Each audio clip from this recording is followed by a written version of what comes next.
दरभंगा में झुमझुमा के लियो मधुबनी में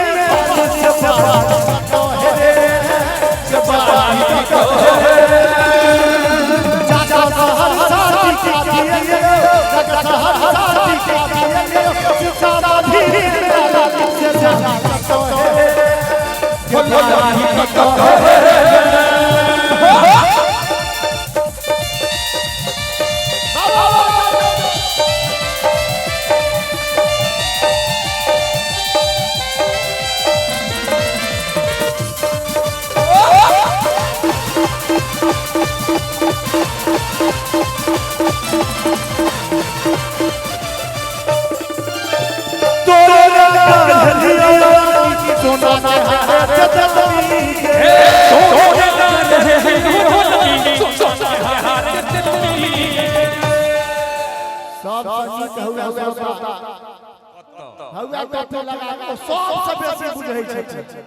खूब ताली बजा रहल छै कनी आगू यो सब आगू वाह आओ ना अयो भरि घर सब तोरे नगर हलिए एतो हमरा हम आओ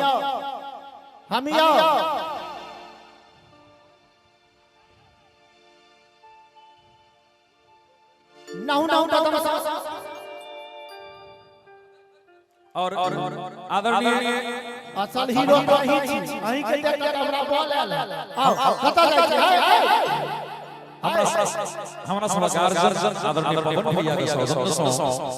ई 201 पुरस्कार आशीर्वाद भेटल पवन भैया बहुत धन्यवाद बहुत आहा बैसल से बैठा रही हो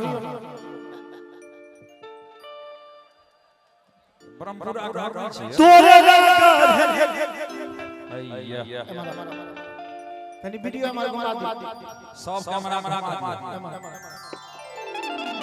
अरे वाह तोरे नगर हलियानी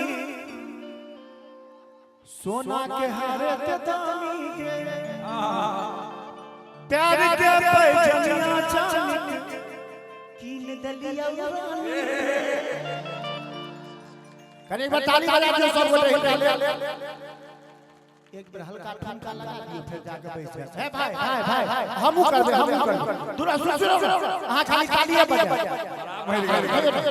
अहाँ के हाथ तो ताकत छै अरे मस्ती में तब बुलेट चाचा सारा नगर कोटा किसी से पानी का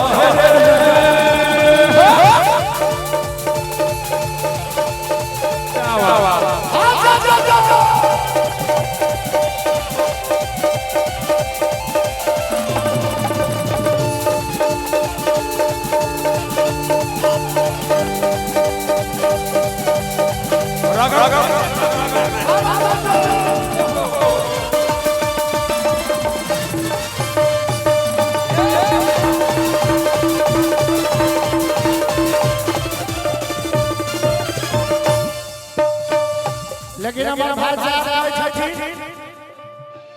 मैसेंजर पर मैसेज करो मैसेंजर पर मैसेज करो दिल के हमर बोल के तू रही के तू रही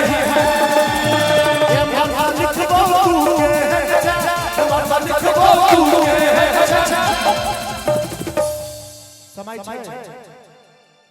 समय छै खत्म एक दो मिनट सब ताली बजल खत्म के बाद कैमरा बड़ा भैया अहाँ केना ताली बजबै कहां चारू आदमी कभी कनु हाथ हाथ जते आदमी कैमरा चलबै छै चारू आदमी हां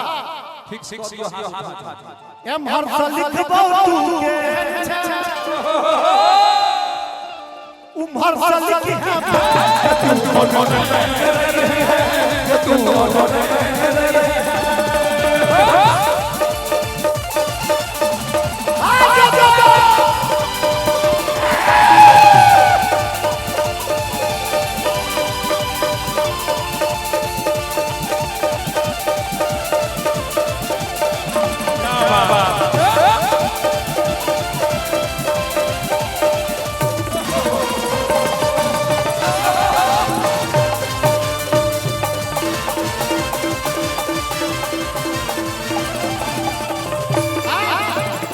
भेजती है सेल्फी एक खींच के मिट जाए दूरी अपना बीच के भेजती है सेल्फी एक खींच के मिट जाए दूरी अपना बीच के पाई दिए वापस सपन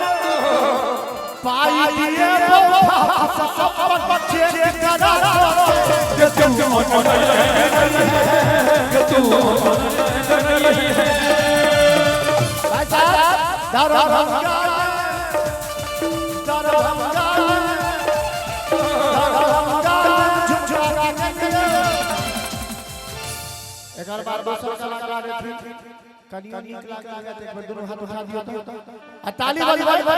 मधुबनी